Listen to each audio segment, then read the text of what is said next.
Hello everyone, welcome to my channel. So guys, आज हम MSc third semester polymer chemistry unit 2 polymer characterization का topic ले रहे हैं, measurement of molecular weight and group analysis.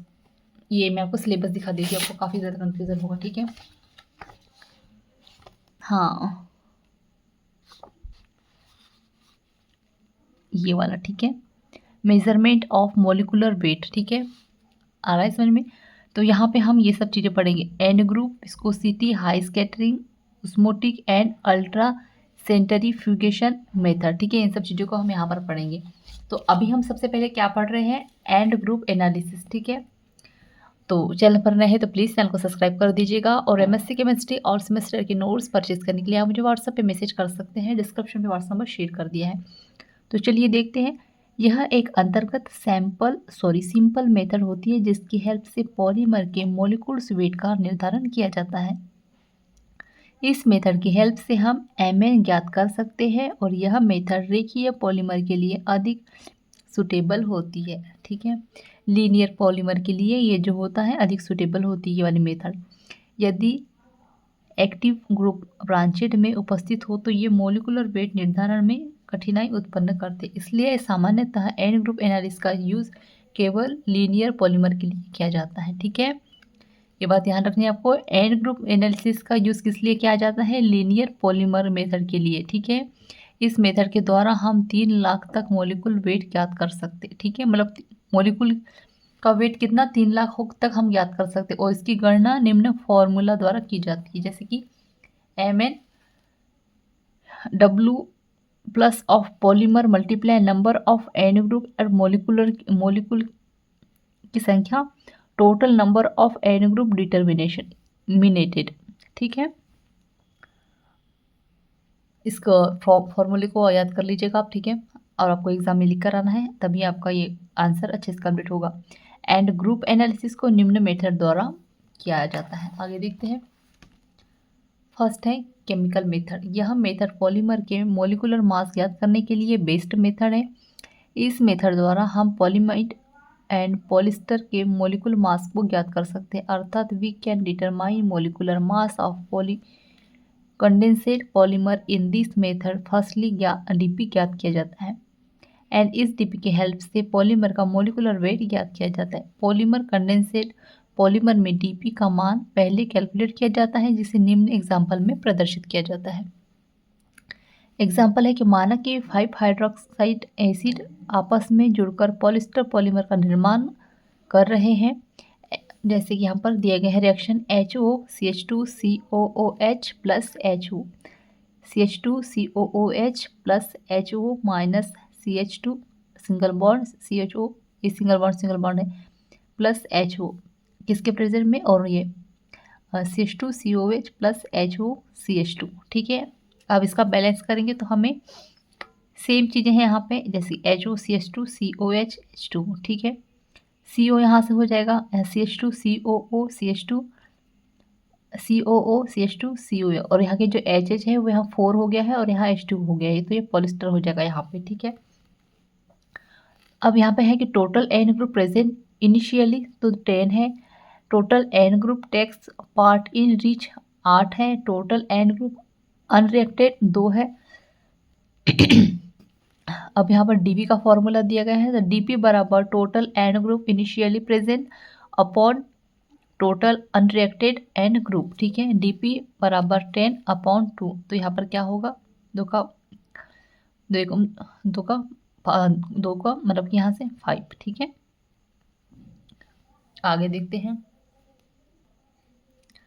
This method is very simple of और polymer मास determination. यह method शीघ्रता से एंड आसानी से पूरी होती है और कोई इसे स्पेशल उपकरण की आवश्यकता नहीं होती है। बट इस मेथड का मुख्य दोष यह है कि इस मेथड का टिट्रेशन के लिए उपयोग इंजेक्टर उपलब्ध नहीं होता। बट यह कोई बड़ी कठिनाई नहीं है यदि कोई, या मैंने 2 बार लिख लिया है। ठीक है, सॉरी यहाँ तक। बट यह कोई बड़ी कठिनाई नहीं है, यदि उपयुक्त इंडिकेटर उपलब्ध ना हो तो इंट्रैक्शन का एंड पॉइंट कॉन्डक्टिमेट्री मेथड द्वारा किया जा सकता है। फिर बी नंबर में है फिजिकल मेथड एन ग्रुप के एनालिसिस के लिए इस सेवरल फिजिकल मेथड का यूज़ किया जाता है। ये विधियाँ अशुद्धियों के प्रति सेंसिटिव होती है एंड इनमें अनेक दुष्प्रभाव होते हैं और यह विधियाँ महंगी होती है। थर्ड नंबर में है डे मेथड। तो यह एन ग्रुप एनालिसिस की सिंपल एंड टेस्ट मेथड है, बट ये ओनली उन्हीं की पॉलीमर के लिए लागू की जाती है जिनके आयनिक गुण होते हैं और इस मेथड में डे का सिलेक्शन भी अत्यंत कठिन होता है। डी नंबर में है ऑस्मोटिक मेथड। पॉलीमर के मॉलिक्यूलर मास का निर्धारण ऑस्मोटिक प्रेजेंस पाई द्वारा किया जा सकता है एंड दिस मेथड इज के as osmometry method. Osmotic present one colligative property है जो मॉलिक्यूलर के नंबर पर डिपेंड होती है एंड इसकी हेल्प से हम पॉलीमर का number average molecular mass obtained होता है। Account to van't Hoff pi value is calculated as follow.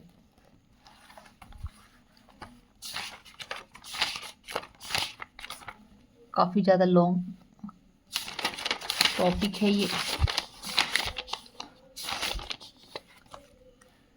फिर आता है पाई बराबर CRT अपॉन एम। तो यहाँ पर पाई क्या है, ऑस्मेटिक प्रेशर है, सी क्या है, कंसेंट्रेशन है, आर क्या है, गैस कांस्टेंट है, टी क्या है, टेम्परेचर है, एम क्या है, molecular mass of polymer solute है। इक्वेशन 1 से पाई वैल्यू एम से रिलेटेड है। ऑस्मोटिक प्रेशर की हेल्प से वी पॉलीमर सैंपल का मॉलिक्यूलर मास डिटरमाइन कर सकते हैं। इस एम के लिए फर्स्टली पॉलीमर का सुटेबल सॉल्वेंट डिसॉल्व किया जाता है ताकि ये पॉलीमर सॉल्यूशन फ्रेम कर सके। ऑस्मोमेट्री की हेल्प से इस सॉल्यूशन का ऑस्मोमेटिक प्रेशर डिटरमाइन किया जाता है एंड इसके हेल्प से हमें पॉलीमर सैंपल का मॉलिक्यूलर मास ऑब्टेन होता है। इक्वेशन नंबर 1 उस केस में ट्रू होती है जब पॉलीमर सॉल्यूशन का कॉन्सेंट्रेशन हाई होता है, बट यह डायलेट सॉल्यूशन के केस में प्लेस होती है। हैंस हमें इस इक्वेशन को मॉडिफाइड करना होता है जिसे लिमिटिंग लॉ द्वारा किया जाता है। इसकी हेल्प से इक्वेशन 1 को शो किया गया है, जैसे कि LIMCO पाई अपॉन सी बराबर RT अपॉन एम। इसको नाम दे दिया हमने क्या, समीकरण number 1। From the it is clear that जब जीरो हो जाता है दैट पाई अपॉन सी की वैल्यू RT अपॉन एम के इक्वल हो जाती है। यदि हम pi upon C and concentration के मध्य ग्राफ प्लॉट करें then we obtain straight line. जब हम इस लाइन को जीरो कॉन्सेंट तक इंक्रीज करते हैं देन हमें सम इंटरसेप्ट ऑब्टेन होता है जो जीरो कॉन्सेंट्रेशन पर पाई अपॉन सी की वैल्यू को शो करता है एंड यह इंटरसेप्ट RT अपॉन एम के इक्वल होता है और इसका ग्राफ इस तरह से दिया गया है। अब आगे देखते हैं ग्राफ की हेल्प से ग्रुप दिया है पर इसको आपको ग्राफ लिखना है, ठीक है। मैंने ग्राफ लिखने में बहुत टाइम हो जाएगा तो आप याद रखिएगा ग्राफ कहना है इसको। ग्राफ की हेल्प से हमें इंटरसेप्ट की वैल्यू ऑब्टेन होती है एंड यह इंटरसेप्ट RT अपॉन एम के इक्वल होता है। हैंस इसकी हेल्प से हमें पॉलीमर का मास ऑब्टेन होता है। इस मेथड द्वारा जो मास ऑब्टेन होता है वह वेरी ट्रू होता है, बट यह method very large and complicated होती है। हैंस इसका यूज़ तब नहीं किया जाता है जब फास्ट डिटर्मिनेशन की आवश्यकता होती है। NP बराबर KMC। आगे देखते हैं, अब है विस्कोसिटी मेथड। श्रोडिंगर ने विस्कोसिटी एंड मॉलिक्यूलर मास के मध्य रिलेशन दिया which is Sovan us follow. NSP बराबर KMC समीकरण नंबर 1 है। ये क्या है, NSP स्पेसिफिक विस्कोसिटी है, K क्या है, कांस्टेंट है, M है मॉलिक्यूलर मास, C है concentration. Equation 1 high concentration solution में ट्रू है बट डाइल्यूट हो देन यह इक्वेशन 1 ट्रू नहीं होता है। हैंस स्पेसिफिक वेलोसिटी की जगह इंटरसिक विस्कोसिटी का यूज़ किया जाता है। It is represented by it is calculated as follow. तो ये फॉर्मूला दिया गया है N बराबर LIM upon C 0 NSP upon C। इसको नाम दिया हमने समीकरण नंबर 3। फ्रॉम इक्वेशन 2 से it is clear that zero concentrate पर NSP C की वैल्यू N के इक्वल होती है एंड इसकी कैलकुलेशन ग्राफ की हेल्प से की जाती। If P NSP upon C and concentrate के मध्य ग्राफ प्लॉट करें देन हमें 1 स्ट्रेंथ लाइन ऑब्टेन होती है। इस लाइन को 0 1 तक इंक्रीज किया जाता है। देन NSP सी एक्सिस पर इंटरसेप्ट ऑब्टेन होता है जो n के इक्वल होता है, which is Sovan is following. और बहुत सारा कंप्लीट करने चलिए देखते हैं। फिर ये ग्राफ दिया गया है, ठीक है। ग्राफ के आप फटाफट स्क्रीनशॉट ले लिया करें, ठीक है। आपको एग्जाम में लिख कर आना है। फिर NF की हेल्प से हम molecular mass of polymer determinated कर सकते हैं and it is calculated as follow. n बराबर KMA। n क्या है यहाँ पर? इंटरराइजिंग विस्कोसिटी है। KA क्या है? कांस्टेंट वैल्यू है। m क्या है? मोलिकुलर मास ऑफ पॉलीमर है। विस्कोसिटी की हेल्प से हमें n वैल्यू ऑब्टेन होती है एंड जब हम इस वैल्यू को इक्वेशन 3 में रखते हैं देन हमें पॉलीमर का मोलिकुलर मास ऑब्टेन होता है। Take log of equation number 3। अब यहाँ पे लॉग ऐड करना है तो लॉग n लॉग KMA, ठीक है। Log n log MA plus log n बराबर A log M log K। इसको नाम दे दिया हमने समीकरण नंबर 4। इक्वेशन 4 ये कैसे आया, समझ में आया ना? ये वाली इक्वेशन से आया है, ठीक है। इसमें हमको क्या करना है, यहाँ पे लो ऐड करना है, ठीक है। अब इक्वेशन 4 स्ट्रेंथ होगा या लाइन या स्ट्रोथ लाइट इक्वेशन लेमडा बराबर mx प्लस सी इक्वल है if you we can log N log m के मध्य ग्राफ प्लॉट करें देन हमें 1 स्ट्रेंथ ये है, ठीक है।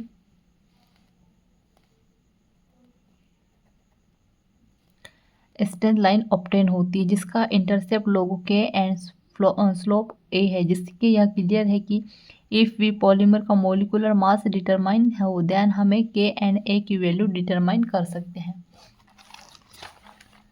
थर्ड नंबर में है light scattering method. Polymer solution के सेवरल लाइन पार्टिकल प्रेजेंट होते हैं। जब ऐसे सॉल्यूशन को लाइट पास किया जाता है तो डायरेक्शन में लाइट का स्कैटरिंग होता है एंड इस स्कैटरिंग की हेल्प से हम पॉलीमर का weight average molecular mass determine कर सकते हैं। स्कैटरिंग कैसे होता है आपको पता है, आपने MSc थर्ड सेमेस्टर में पढ़ा होगा। मैं एक बार डायग्राम में समझा देती हूँ। जैसे कि ये एक सैंपल है और ये सूर्य का प्रकाश है, ठीक है।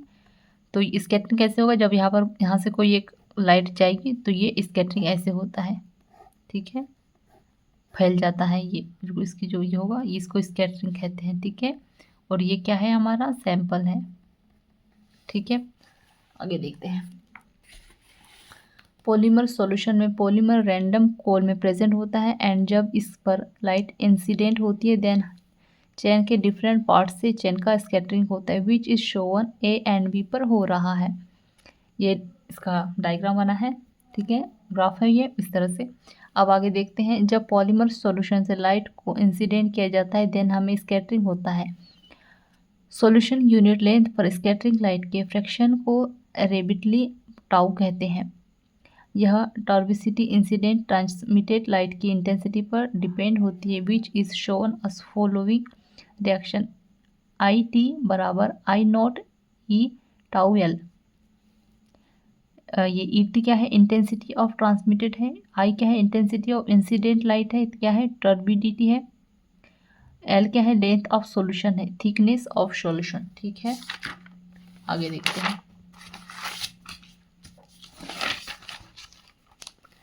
टर्बिडिटी के हेल्प से हम पॉलीमर सैंपल का मोलिकुलर मास कैलकुलेट कर सकते हैं। मोलिकुलर मास एंड टर्बिडिटी के मध्य रिलेशन डिवाई ने दिया है and it is show us follow. m बराबर 1/LIM HE प्लस टाउ, समीकरण नंबर 2। अब यहाँ पे m क्या है, मोलिकुलर मास ऑफ पॉलीमर है। h क्या है, कांस्टेंट है। c क्या है, कॉन्सेंट्रेशन है। टाउ क्या है, टर्बिडिटी है। Equation 2 is Sovan us follow. इससे हमको क्या, कौन सा ये इक्वेशन मिल रहा है, थर्ड।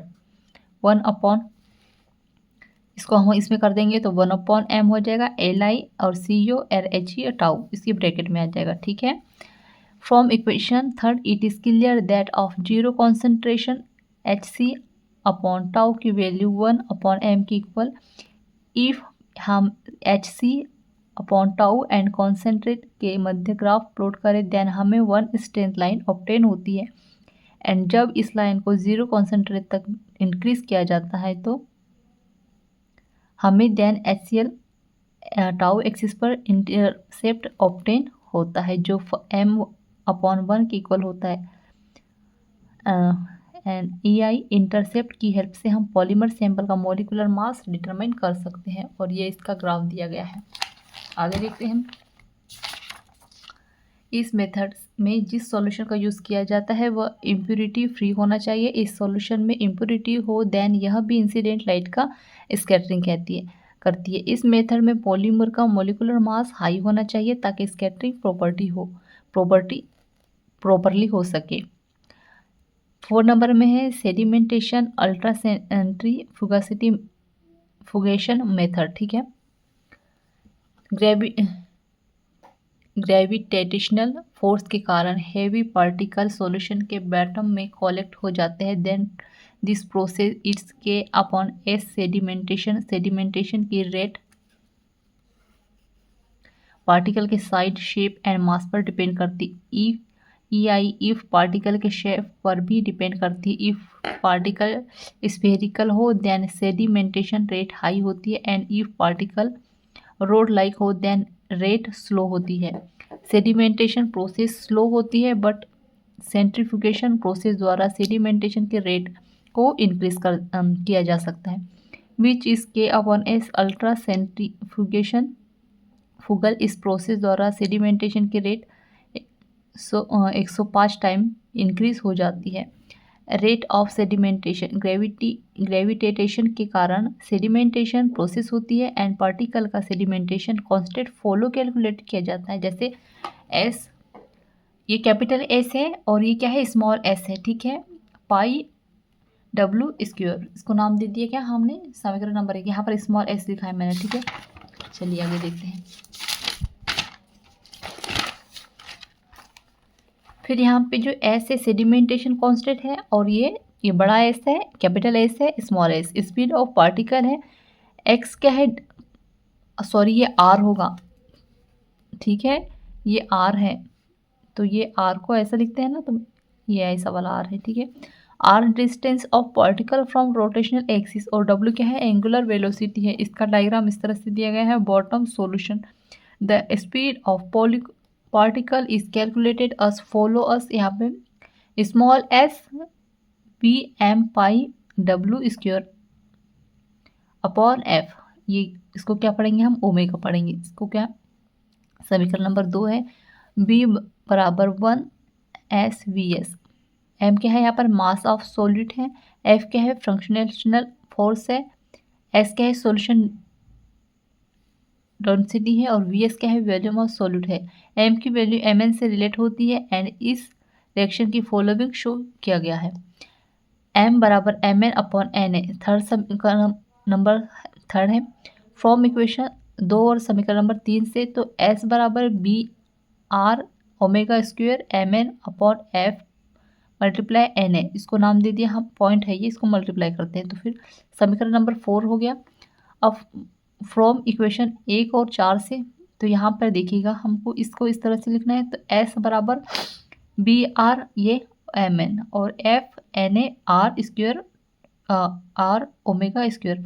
तो यहाँ से R से R कट गया और ओमेगा स्क्वायर से ओमेगा स्क्वायर कट गया। तो अब हमारे पास क्या बचा, B Mn F Na। ठीक है, तो S बराबर B Mn F Na, इसको हमने नंबर दे दिया समीकरण नंबर 5 अस F। अब हम इसको 6 पाई N R लिख सकते हैं। ठीक है, तो इसको नाम दे दिया हमने समीकरण नंबर 6। अब समीकरण नंबर 5 और 6 से हम इसको लिख सकते हैं S बराबर B Mn, ठीक है, 6 पाई N R Na। समीकरण नंबर 7 है अस डिफ्यूजन ऑफ कोफिशिएंट D बराबर RT अपॉन 6 पाई N R Na। तो 6 RH R Na बराबर RT upon D। From equation समीकरण नंबर 7 और 8 से, तो S बराबर हम यहाँ उसको लिख सकते हैं B Mn D, ठीक है, अपॉन RT। D के बदले में हम इस सब चीज़ों को लिख सकते हैं। तो इतना सब न लिखकर हम क्या लिखेंगे, शॉर्ट फॉर्म में D लिखेंगे। इसलिए हमने क्या किया, यहाँ पे D Mn लिखा और फिर ये जो चीज़ें हैं, ये वाली जो चीज़ें हैं, ये इसको हम इसके बदले में हम क्या लिख सकते हैं, डी लिख सकते हैं। तो हमने यहाँ पे डी लिख दिया।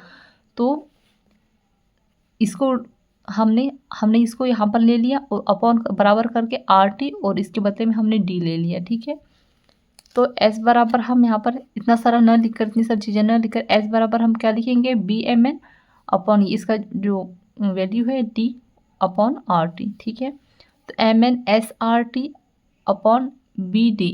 ठीक है, इसको नाम दे दिया हमने समीकरण नंबर 9। अब S value ultra centrifugation method द्वारा and D value diffusion method से डिटरमाइन की जाती है। एंड व्हेन इस वैल्यू को इक्वेशन 9 में रखते हैं, then we obtain M N. So guys, यहाँ पे हमारा फाइनली हमारा टॉपिक एंड हो गया है। सो आई होप आपको नोट्स अच्छे समझ में आ गए होंगे, और अगर नोट्स समझ में आ गए तो प्लीज़ चैनल को सब्सक्राइब कर दीजिएगा। और एमएससी केमिस्ट्री ऑल सेमेस्टर के नोट्स परचेस करने के लिए आप मुझे व्हाट्सएप पे मैसेज कर सकते हैं। डिस्क्रिप्शन पे व्हाट्सएप नंबर शेयर कर दिया है। Thank you.